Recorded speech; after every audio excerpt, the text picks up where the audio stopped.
Bonjour, bonsoir tout le monde et bienvenue dans ce nouvel épisode de Plateau sur table. Aujourd'hui, on vous parle de Break-in. Chichen Itza.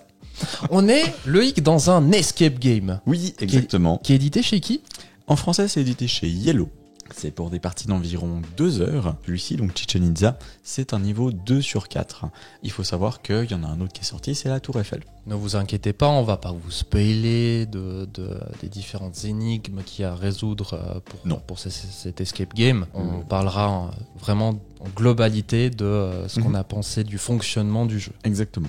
Le seul spoil qu'il y aura, c'est le même spoil qu'il y a au dos de la boîte, c'est-à-dire le visuel, une fois qu'on a la première ouverture. Break-in, c'est un concept d'escape game qui a été créé par David Yakos et Rebecca Blow, ainsi que Nicolas Cravota et Steve Donner. Dans Break-in Chichen Itza, qu'est-ce qu'il faut faire ? Il faut résoudre des mystères, des énigmes, réfléchir ensemble, donc c'est coopératif, bien sûr. Mais tout ça avec une boîte assez particulière. À l'intérieur, il va y avoir des secrets. Puisque le jeu s'appelle Break-in, à l'inverse des escape games où il faut s'échapper, ici il va falloir rentrer à quelque part. Une fois qu'on a fait les 2 premières énigmes, parmi les multitudes d'énigmes qu'il y a, on va pouvoir apercevoir déjà quelque chose. Ah là là, c'est magnifique, regardez-moi ça. Il va falloir petit à petit rentrer et puis découvrir encore d'autres choses, puisque ça, c'est vraiment que la toute première étape. Et c'est le vrai temple, vraiment, le vrai de vrai. Ouais, c'est ça, ils l'ont pris de là-bas, oui. Ils l'ont mis là. Paf. C'est fou, incroyable. Du coup, comment fonctionne Break-in ? Break-in va fonctionner à chaque fois de la même manière pour résoudre des énigmes. Il va y avoir toujours 3 éléments. Un symbole, une couleur et un chiffre ou alors un autre symbole d'un autre type. Le premier symbole va correspondre à ce que l'on peut trouver tout en haut de ces petites languettes. Ces languettes sont recto-verso et une fois que l'on a trouvé la bonne languette, il va falloir trouver la couleur. La couleur va définir jusqu'à quel palier il va falloir enfoncer la languette. Et finalement, le chiffre ou alors le dernier symbole va définir dans quel interstice il va falloir mettre la languette. Une fois que l'on met la languette, on va voir apparaître sur un petit espace ici. Et ce dernier symbole est donc une carte à aller rechercher dans le paquet de cartes que toi tu as. Exactement. Donc là, vous allez vivre une aventure, et puis ce paquet de cartes fera le déroulé de votre aventure, ce qui va se passer, ainsi que vous donner les objectifs des énigmes. Exactement.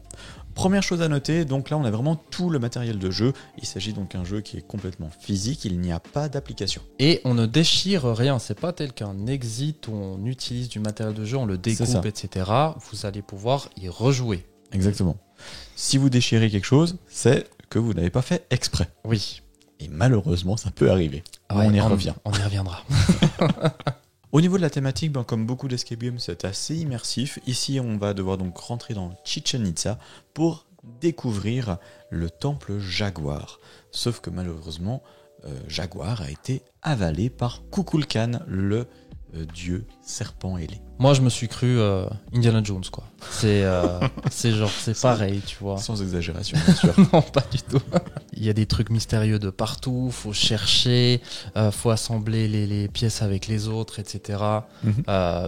T'es vraiment typiquement là-dedans. Je trouve que c'est une escape game en plus qui a une narration qui est assez agréable à lire.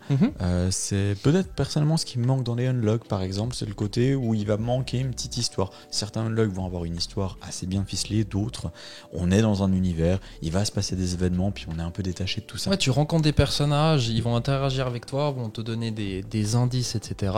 Et donc tu t'immerges vraiment bien dans l'univers et tout. Exactement. Moi, vraiment, la narration, je suis d'accord avec toi, j'ai bien aimé, ça permet d'apporter le contexte, tu sais ce que tu dois chercher et tu sais pourquoi tu es là.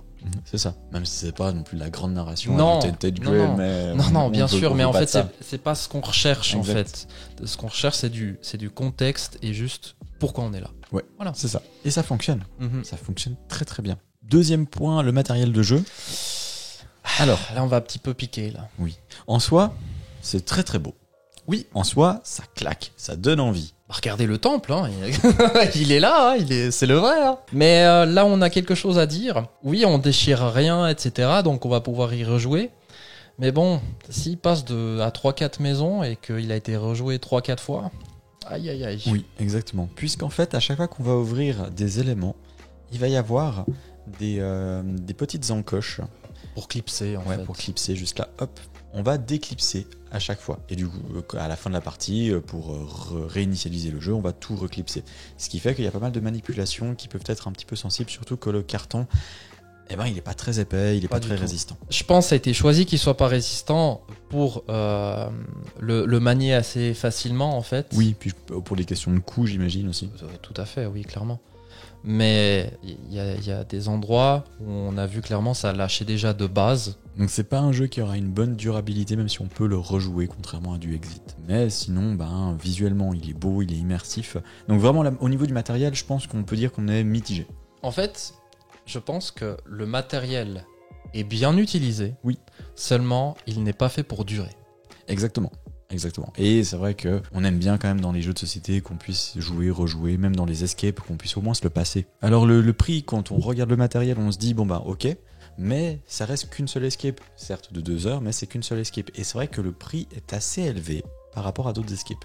Et c'est ça qui fait piquer un peu, quoi. Mhm. Quand tu vas manier le matériel, tu vas dire, ouais, J'ai plus le prix exact en tête, mais clairement on est au-dessus des 30 francs suisses. t'as de toute façon une certaine plus-value de le fait de le revendre, parce qu'en soi, c'est possible de le revendre. Oui. Faut juste bien re-ranger le tout. Ah, d'ailleurs, truc en plus, qu'on a fini notre enquête, comment on le range? Alors, oui, ça a été assez facile à le ranger, Ça va. qu'on soit bien clair.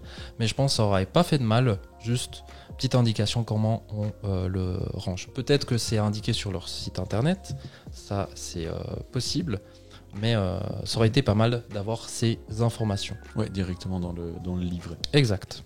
Au niveau de la mécanique de jeu, ça reste une escape, donc ça reste assez classique dans la manière dont on va avancer. C'est vrai que c'est assez subtil et assez intéressant d'utiliser ces petites languettes et puis de les enfoncer plus ou moins profondément par rapport aux couleurs que l'on a trouvées. Donc c'est toujours, comme je disais tout à l'heure, c'est toujours une combinaison de un symbole, une couleur et un chiffre. C'est ça qui va nous donner la solution pour avancer. Et parlons peut-être un peu plus sur la subtilité des énigmes. Oui. Qu'est-ce que t'en as pensé? Est-ce que t'as trouvé que c'était trop facile? Est-ce que... Alors non, j'ai pas trouvé que c'était trop facile, c'était assez bien dosé, pas trop tiré par les cheveux non plus. Alors clairement, il y a des choses on n'a pas trouvé dès le premier coup. On a utilisé des indices. C'est vrai. Oui. Quand on regardait les indices, on s'est dit, ah oui, mais en fait, C'est logique. Que tout fonctionne assez bien. Il y a même quand on manipule différentes choses, on se dit ah ouais d'accord, elle a été pensée en fait comme ça l'énigme.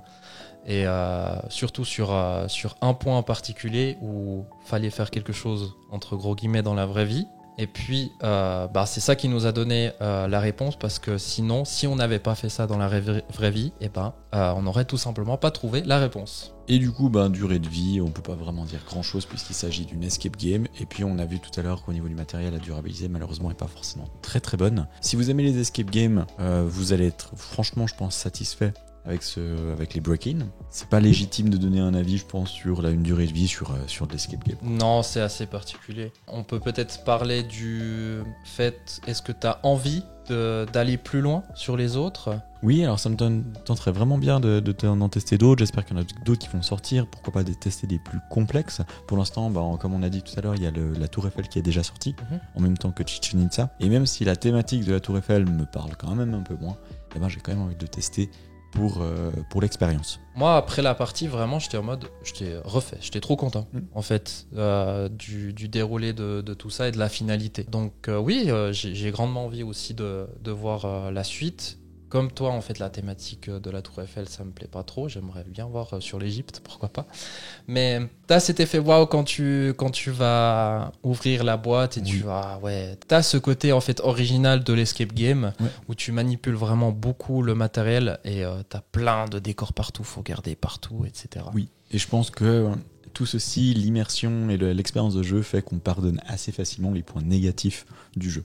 Pour conclure, je pense que c'est une escape d'assez bonne facture. C'est plaisant à jouer, à manipuler. C'est original dans sa conception, dans la manière dont elle se présente. Même si les énigmes, c'est peut-être des trucs qu'on a déjà vus. Ça ne réinvente pas la roue. Mais par contre, ça reste très agréable à faire. J'aimerais bien voir la suite aussi, de voir d'autres boîtes qui pourraient venir ces prochaines années. Et je pense que ce concept 3 dimensions peut faire ressortir des choses assez originales et qu'on n'a pas forcément beaucoup vu dans les escapes, donc je suis très curieux de voir la suite. Pour comparaison, moi j'ai fait quelques boîtes d'exit après ces différentes énigmes. Je m'en souviens plus. Hein. Les exits ne m'ont pas marqué. Ok. Tandis que celui-là, il va me marquer. Ouais, Exit, j'en ai essayé qu'un seul. J'ai fait quelques unlocks. Ça n'a jamais été mon gros kiff, les escapes. J'ai beaucoup aimé le codex, l'ultime secret de Léonard de Vinci. Ça c'était bien. Ça. Ouais. Et du coup, c'est vrai que le break-in, je suis allé un petit peu à reculons parce que de nouveau escape, encore un truc. Et finalement, j'ai eu beaucoup de plaisir. Un autre petit point négatif, on va pas spoiler outre mesure, mais il y a un moment donné... On est resté sur notre fin à la fin. C'était pas voulu. Il y a une certaine situation qui est arrivée à la toute fin du jeu, où le jeu exigeait quelque chose de notre part, et on a remarqué qu'en fait, quoi qu'on fasse, en fait, ça n'avait pas trop d'incidence. Oui, et ça c'est presque dommage, parce qu'on aurait bien aimé justement que cette situation nous permette d'avoir notre propre fin, pas juste genre une fin un peu bâclée. Alors la fin en elle-même n'est pas bâclée, c'est juste qu'effectivement elle manque de personnalité. Non, je suis pas forcément d'accord avec toi, parce que pour moi, vu tout ce qu'on a vu, pour moi ça c'est bâclé. C'est en mode... en fait, quoi que tu fasses... Ah oui, voilà. Oui, dans ce sens-là, oui. Pour moi c'est bâclé. Tu prends la fin en elle-même, elle est logique, elle est cohérente, donc la fin en elle-même, elle est convenable.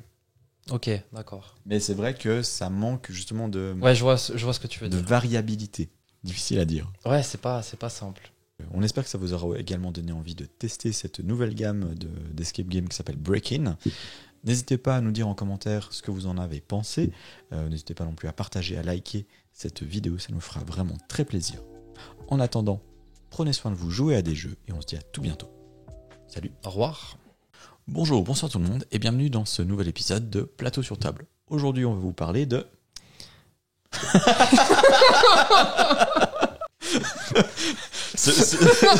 ce regard. Oui. Ouais, oui, bien sûr. Oui. Évidemment. Ce regard. Oh mon dieu, où est-on? Dans quel monde vit-on? Allez.